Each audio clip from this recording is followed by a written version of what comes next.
crowd started to gather. The men were chanting in Arabic, "Allahu Akbar! Allahu Akbar!" And my father and I, as I was holding his hand, were pushed to the front of this crowd.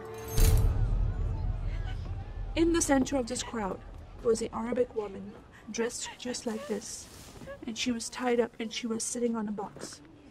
Next to her was an Arabic man, and he did a traditional Islamic prayer on the floor. And he got up from the floor, and from his side, he pulled out this very long golden sword, and he beheaded the woman. My legs are shaking, and my heart is going fast. And my father said, "If you don't listen to the teachings we're instilling in your life, this will happen to you one day."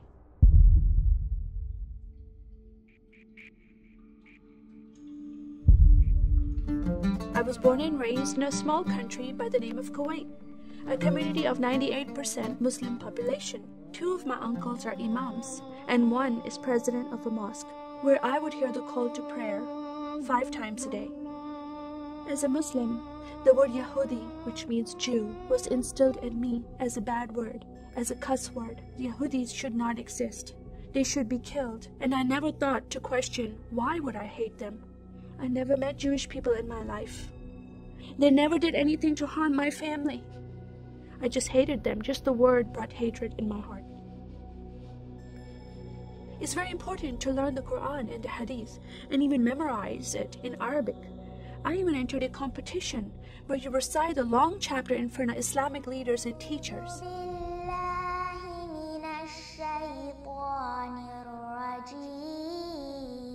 And I came 2nd place. I thought I did a good job. But my father said, "No, that's not good enough." Most of my life for me, it was alone, by myself, broken person, in need of love from my family, but I never received it from them. I tried to experience this love from Creator God, from Allah. In my prayer times, I lifted up my hands and I cried out to Allah for help. Please have my father stop beating my mother. Please have my father stop beating me. But no help came. God is not a personable God to Muslims. God doesn't say, "I love you." Saddam Hussein forces came in the middle of the night and invaded the small country of Kuwait. And then they came to my city and they destroyed property and they looted people's home and they stole possessions and they killed the men and they raped the women. Then we were granted asylum status to stay in the US. My grandmother suddenly got very sick. She had a heart attack and she went to the hospital. And 2 days later, she passed away. I was devastated because I lost my best friend. And this lady approached me and asked me if I was okay.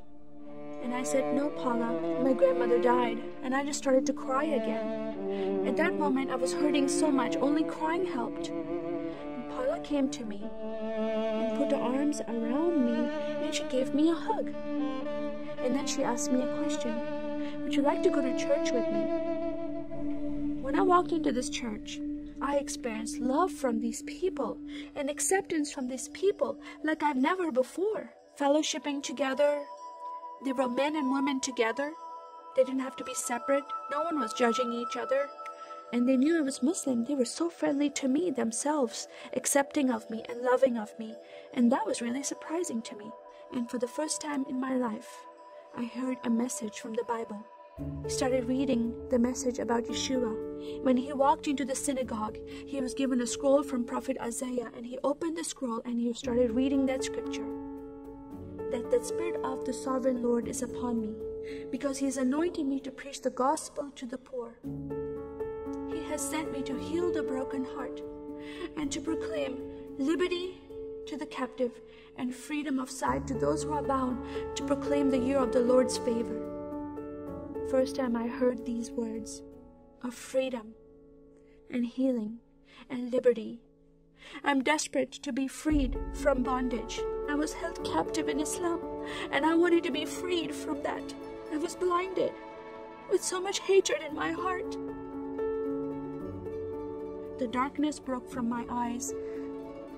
The veil came off my heart. I knew the decision I was making to leave Islam is a big decision. By Sharia law, Islamic law, it is death penalty. But I'm desperate to know a living God. In that day, I gave my life to becoming a follower of Jesus. This is the God of Israel, God of Abraham, Isaac, and Jacob. And the nation of Israel is God's heartbeat. And I said, God, forgive me. I did not know I hated your people.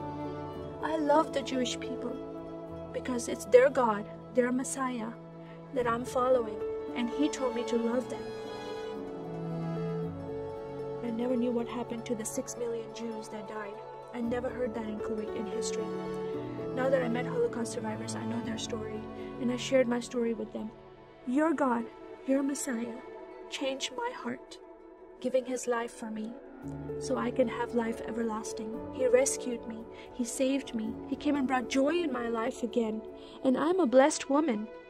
And I start crying, and they start crying, and we are able to relate to each other, and they embrace me, and they love me, and they experience some healing, I believe, when they hear my story.